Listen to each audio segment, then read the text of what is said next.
Assalamualaikum warahmatullahi wabarakatuh.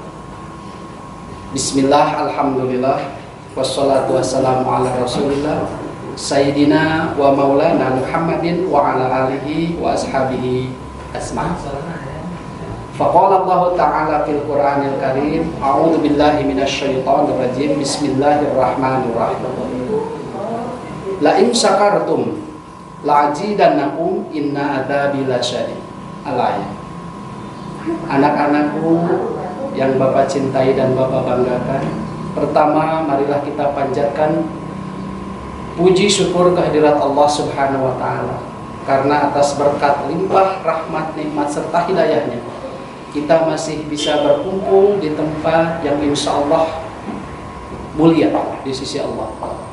Tak lupa sholawat beserta salam semoga tetap terlimpah curahkan kepada Nabi besar kita, Nabi Muhammad sallallahu alaihi wasallam, yang telah membawa kita dari zaman jahiliyah kepada zaman Islamiyah seperti sekarang ini.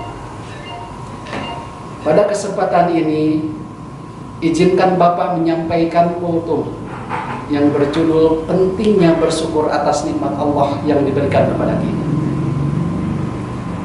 Syukur sebagaimana yang telah diajarkan Allah Ibnu Qayyim, bahwa syukur adalah menunjukkan adanya nikmat Allah pada diri kita melalui lisan kita dan melalui hati kita, serta dilakukan dengan perbuatan kita.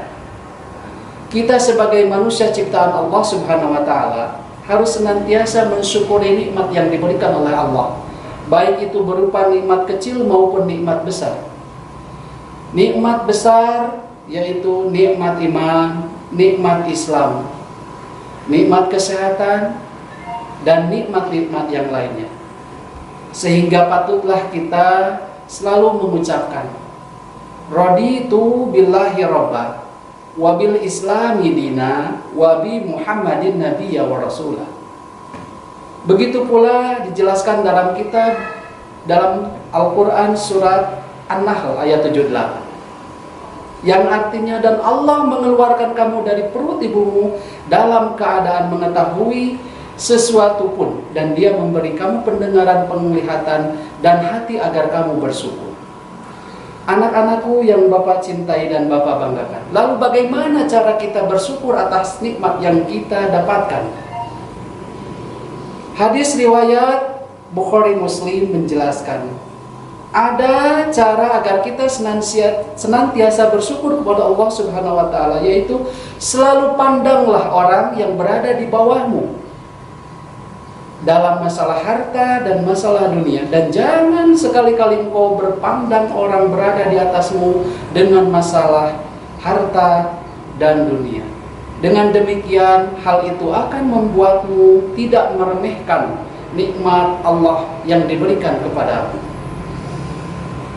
Anak-anakku yang Bapak cintai dan Bapak banggakan, seseorang disebut bersyukur apabila ia telah memenuhi 3 syarat.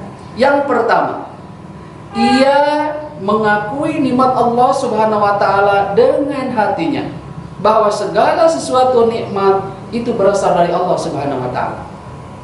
Yang kedua, melalui lisannya, dia mengucapkan dengan lisannya, dia senantiasa memuji Allah Subhanahu wa Ta'ala dengan mengucapkan kalimat alhamdulillah.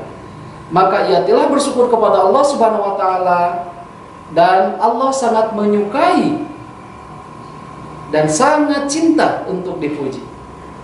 Yang ketiga, orang bersyukur kepada Allah Subhanahu wa Ta'ala melalui perbuatannya, yaitu dengan menggunakan nikmat ini dalam rangka hanya beribadah kepada Allah, menggunakan nikmat itu untuk beramal soleh, menggunakan kenikmatan yang Allah berikan kepada dia berupa nikmat sehat dan nikmat-nikmat yang lainnya. Anak-anakku yang Bapak cintai dan Bapak banggakan, lalu apakah manfaat yang bisa kita peroleh apabila kita senantiasa bersyukur kepada Allah Subhanahu wa Ta'ala? Yang pertama, kita dapat dijauhkan dari azab Allah Subhanahu wa Ta'ala. Mungkin kita pernah mendengar cerita-cerita zaman dahulu. Ada Fir'aun, ada cerita tentang Qarun, yang mereka semua diberi nikmat oleh Allah berupa harta kekayaan yang melimpah. Lalu karena tidak bersyukur, lalu Allah berikan azab kepada mereka. Yang kedua, dengan bersyukur Allah Subhanahu wa taala dapat memberikan ridha-Nya kepada kita. Jadi apabila kita memiliki segala sesuatu nikmat yang selama ini kita rasakan, mudah-mudahan itu diridhoi Allah Subhanahu wa taala. Yang ketiga, manfaat yang ketiga dengan bersyukur, kita dapat mendapatkan pahala dari Allah Subhanahu wa taala. Kesimpulan dari kultum kita hari ini adalah Bapak mengajak kepada kalian semua untuk senantiasa bersyukur kepada Allah Subhanahu wa taala atas nikmat yang Allah berikan kepada kita. Yang kedua, bersyukur dapat dilaksanakan dengan berbagai cara. Salah satunya adalah dengan menjaga lisan kita. Salah satu ciri orang yang beriman, ketika dia berbicara kepada orang lain dan ketika dia tidak berbicara kepada orang lain, maka dia hanya melakukan dua hal. Yang pertama, senantiasa mengucapkan Alhamdulillah sebagai rasa bentuk syukur dan penghambaan dia kepada Allah. Kemudian yang kedua, selalu mengucapkan Astagfirullahaladzim sebagai rasa ucapan taubat dia kepada Allah Subhanahu wa taala atas segala dosa yang dia lakukan. Baiklah anak-anak, itulah yang dapat Bapak sampaikan.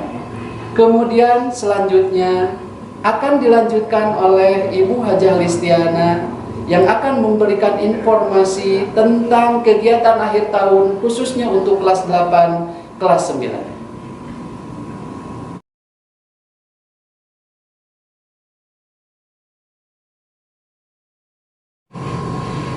Anak-anakku, untuk bentuk dari aplikasi kita dari Rasa Syukur, yaitu salah satunya melakukan doa.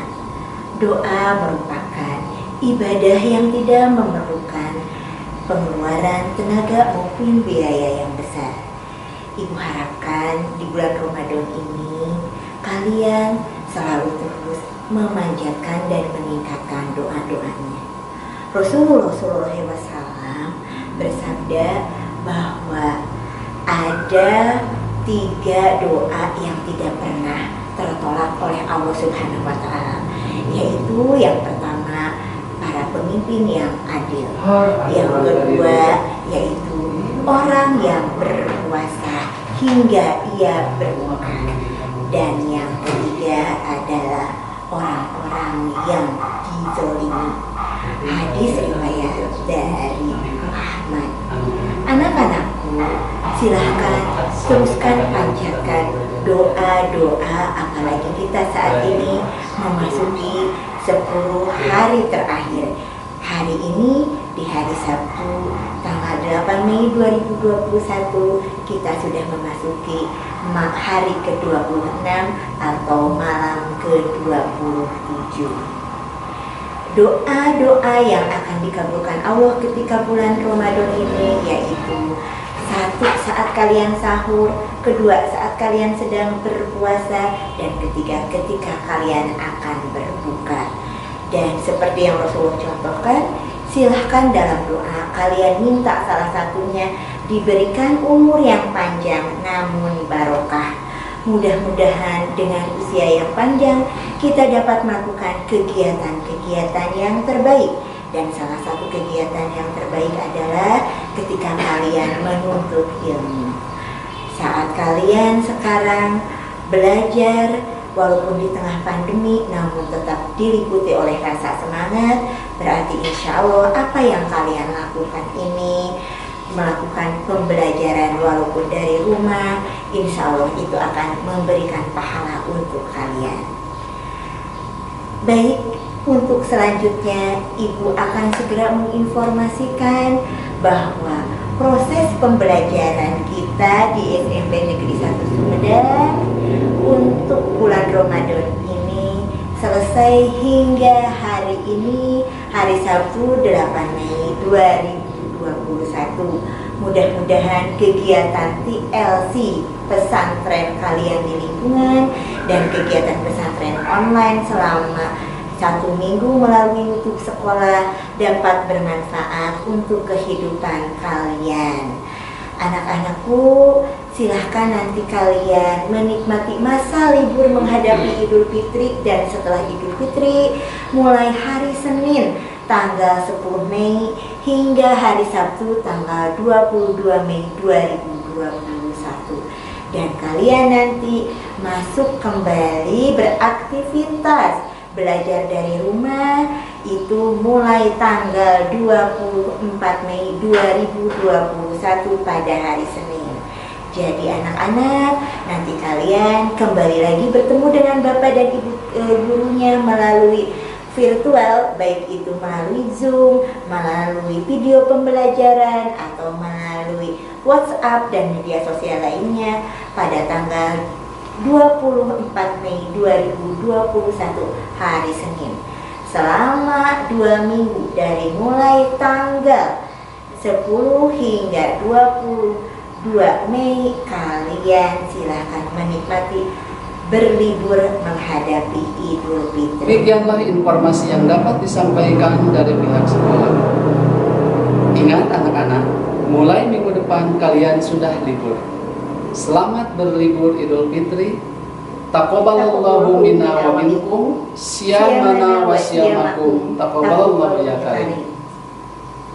Anak-anakku, mewakili pihak sekolah, Ibu dan Pak Riki mengucapkan selamat menyambut Idul Fitri 1442 Hijriah kepada seluruh orang tua dan wali serta peserta didik SMP Negeri 1 Sumedang kelas 7, 8, dan 9.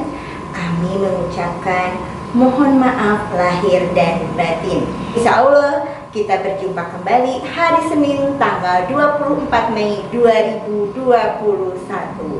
Wassalamualaikum warahmatullahi wabarakatuh.